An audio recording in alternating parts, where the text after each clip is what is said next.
తెలంగాణ రాష్ట్రం మొత్తం ఆసక్తిగా ఎదురుచూస్తుంది. గౌరవ ముఖ్యమంత్రి గారు దగ్గరకొచ్చిన 2 నెలలు.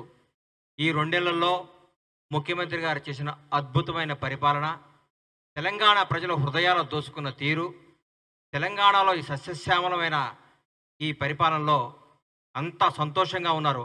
అప్పట్లో చరిత్రలో ఉండేది, పాండవులు ఎక్కడుంటే అక్కడ అన్నీ శుభాలే జరుగుతున్నాయి, మంచే జరుగుతుంది, అన్నీ బాగుంటాయనే చిన్నప్పుడు మేము చరిత్రలో చదువుకున్నాం. అది ఈ 60 రోజుల నుంచి జరుగుతుంది. ఇద్దరు కలిస్తే మాట్లాడుకునేది కాంగ్రెస్ పరిపాలన గురించి. ఎక్కడ మాట్లాడిన డిస్కషన్ కాంగ్రెస్ పరిపాలన. అబ్బా, అద్భుతంగా జరుగుతుంది రేవంత్ రెడ్డి గారు మంత్రివర్గం కానీ, రేవంత్ రెడ్డి గారు కానీ, కాంగ్రెస్ పరిపాలన కానీ. భారతదేశ వ్యాప్తంగా ఈరోజు తెలంగాణ రాష్ట్రం గురించి మాట్లాడుకుంటున్నారంటే కాంగ్రెస్ పరిపాలన ఎంత బ్రహ్మాండంగా ఉందో మీరు అర్థం చేసుకోవాలి. గౌరవనీయుల మంత్రులు, మాజీ మంత్రులు కానీ, ముఖ్యమంత్రులు గారు కానీ వాళ్ళు మాట్లాడుతున్న తీరు చూస్తుంటే చాలా బాధగా ఉంది, చాలా దుఃఖమేస్తుంది నాకు.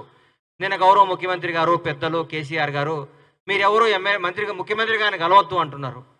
వాళ్ళు జనం ఓటేపించి గెలిచిన ఎమ్మెల్యేలు ముఖ్యమంత్రి గారిని ఎవరిని కలుస్తారండి? వాళ్ళ సమస్యలు తీరవద్దా? వాళ్ళ సమస్యలు సాల్వ్ చేసుకోవద్దా? ప్రజలకు వాళ్ళు సేవ చేయొద్దా? వాళ్ళు కలవద్దా? వచ్చి ఓన్లీ తెలంగాణ భవన్లో కూర్చొని మీటింగ్లు చెప్పుకోవాలి, వెళ్ళిపోవాలనా? ప్రభుత్వాన్ని తిట్టాలనా? ప్రజాసేవ చేయొద్దండి? కోట్ల మంది ఆశలతో మీ ఎమ్మెల్యేలు 1,00,000 మంది, 2 లక్షల మంది ఓటేస్తే గెలిచిన ఎమ్మెల్యేకి వాళ్ళ సమస్యలు తీరవాలా వద్దా? సమస్యలు సాల్వ్ చేయాలి కదా. సమస్యలు సాల్వ్ చేయాలంటే ఎవరు? రాష్ట్రాన్ని పరిపాలిస్తున్న రేవంత్ రెడ్డి గారు, ముఖ్యమంత్రి గారు.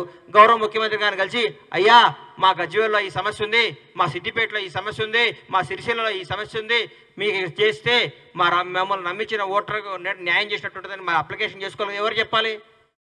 గాలికి వదిలేయాలన్నా జనాన్ని? మిమ్మల్ని నమ్మి ఓట్లు వేసిన వాళ్ళని గాలికి వదిలేసి మీరు పట్టించుకోకుండా మీరు ఊరికే రేవంత్ రెడ్డి గారు అది చేయట్లేదు, రేవంత్ రెడ్డి గారు ఇది చేయట్లేదు, కాంగ్రెస్ ప్రభుత్వం ఇది చేయట్లేదు, అనవసరంగా ఎన్నుకున్నారు, తప్పు చేశారు, అది ఇదని మీరు మాట్లాడుకుంటా మీకు ఉష్ణాయసం తప్ప 5 సంవత్సరాల వరకు ఎన్నికలు రావు, ఇబ్బంది లేదు. రేపు జరగబోయే పార్లమెంట్ ఎన్నికల్లో కూడా బ్రహ్మాండమైన సీట్లు గెలిచి రాహుల్ గాంధీ గారిని ప్రధాని చేయడానికి మా కాంగ్రెస్ కార్యకర్తలందరూ, తెలంగాణ ప్రజలు సిద్ధంగా ఉన్నారు అంటాడు. ఆయన నిజంగా చిన్నప్పుడు నేను బర్రెగిట్లా గరిచిందో నాకు అర్థం కాదు. ఆయన ఏం పిచ్చి మాటలు, ఒక్కొక్క రోజు ఒక్కొక్క మాటలు మాట్లాడుతారు. ఆయన పోలికనే బర్రె పోలిక అనుకుంటే కూడా ఆయన మాటలు కూడా బర్రె బ్రెయిన్ ఉందా లేదా? నువ్వు పిల్లలు రక్తం తాగి స్కూళ్ళు కట్టి దాచుకొని ఇలా రాజకీయాన్ని కొంటున్నావు నువ్వు. రాజకీయాన్ని కొంటున్నాడు మల్లారెడ్డి గారు. మాట్లాడితే ముఖ్యమంత్రి గారిని ఎట్లా పడితే అట్లా కామెంట్ చేస్తున్నావు. నీ స్థాయి తగ్గట్టు మాట్లాడు మల్లారెడ్డి గారు. డబ్బు ఉంటే సరిపోదు, డబ్బు ఒక్కటే కాదు నీకు కావాల్సింది, డబ్బు ఉందనే కదా నీకు అహంకారం. పిల్లలు రక్తం తల్లిదండ్రులు కష్టపడి చదివించి వాళ్ళు కష్టపడి నీ పిల్లలకు ఫీజు కడితే ఆ రక్తం దాగి నువ్వు కోట్లు సంపాదించి విర్రవీగి మాట్లాడకు. ముఖ్యమంత్రి గారు అంటే గౌరవి, ఆ పదానికి గౌరవి. రేవంత్ రెడ్డి గారిని ఏకవచనం సంబోధిస్తున్నావు. దున్నపోతు నీకే చెప్తున్నా, దున్నపోతు వ్యవహారాలు చేయకు. నువ్వు గోవాలో హోటల్ కాకుండా ఏమైనా చేసుకో, గోవాలో హోటల్ పెట్టుకో, క్యాసినో పెట్టుకో. నీ బతికేది కదా, నీ దొంగ బతుకునేది, దొంగ భూములు లాక్కునే బతుకునేది. ఎందుకు నీ మీద ఎంతోమంది పిల్లల భవిష్యత్తులోనే వాళ్ళని బాగా చదివి నిన్ను నమ్మి పిల్లల్ని జాయిన్ చేస్తున్నారు. వాళ్ళ జీవితాలు అన్యాయం చేయకు. నీ స్వార్థం కోసం పిల్లల్ని అన్యాయం చేయకు. మల్లారెడ్డి ఇన్స్టిట్యూషన్స్ అని పెట్టుకున్నావు, దేవుడు నీకు మంచి పేరు ఇచ్చిండు.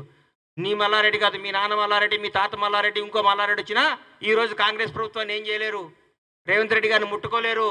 మీరు గుర్తుపెట్టుకోండి. దయచేసి చెప్తున్నా, కాంగ్రెస్ ప్రభుత్వం అద్భుతంగా పరిపాలిస్తుంది. ఇంకో 2 గ్యారెంటీలు ఇస్తుంది. రేవంత్ రెడ్డి గారు 20 గంటలు పనిచేస్తున్నాడు. ఈ మధ్యకాలంలో భారతదేశంలో ఏ ముఖ్యమంత్రి పడినంత కష్టం రేవంత్ రెడ్డి గారు పడుతున్నాడు. రోజుకి 20 గంటలు పనిచేస్తున్న ఏకైక ముఖ్యమంత్రి మాకు తెలిసిన ముఖ్యమంత్రి. ఆయన పెట్టిన ఆఫీసర్లే తెలుస్తుంది సార్ ఆయన ఎంత గొప్పోడో. ఆయన ఇవాళ నిర్మించిన ఆఫీసర్లు, మత్సలేని ఆఫీసర్లను పెట్టి తెలంగాణ రాష్ట్రాన్ని నడిపిస్తున్నాడు. ఆయనకు ఇంటెన్షన్ ఉంటే, ఇంకో స్వార్థం ఉంటే ఐఏఎస్లు కాని వాళ్ళని, ఐపీఎస్లు కాని వాళ్ళని మీరు పెట్టినారు కదా, అమయ్ కుమారుల్ని, అట్లాంటి శరత్తుల్ని, అట్లాంటి వాళ్ళని పెట్టి రాష్ట్రం నడిపించుంటాడు కాదు. ఆయన నిజాయితీకి మారుపేరు. నేను స్టేట్మెంట్ ఇచ్చిండు, పోలీస్ పనిలో ఏ రాజకీయ ప్రమేయం కానీ ప్రలోభాలు కానీ ఉండవని చెప్పిండు. గజగజలు ఆడిస్తున్నాడు రాష్ట్రాన్ని. ప్రజలందరూ కూడా రేవంత్ రెడ్డి గారిని చూసి ముక్కు మీద వేలేసుకుంటున్నారు. మేము ఇంత అద్భుతంగా ఉంటుందా రేవంత్ రెడ్డి గారి పరిపాలన మాకు తెలియదు అనుకుంటున్నారు. గర్వపడుతున్నాం రేవంత్ రెడ్డి గారి నాయకత్వంలో మేమందరం పనిచేస్తున్నందుకు.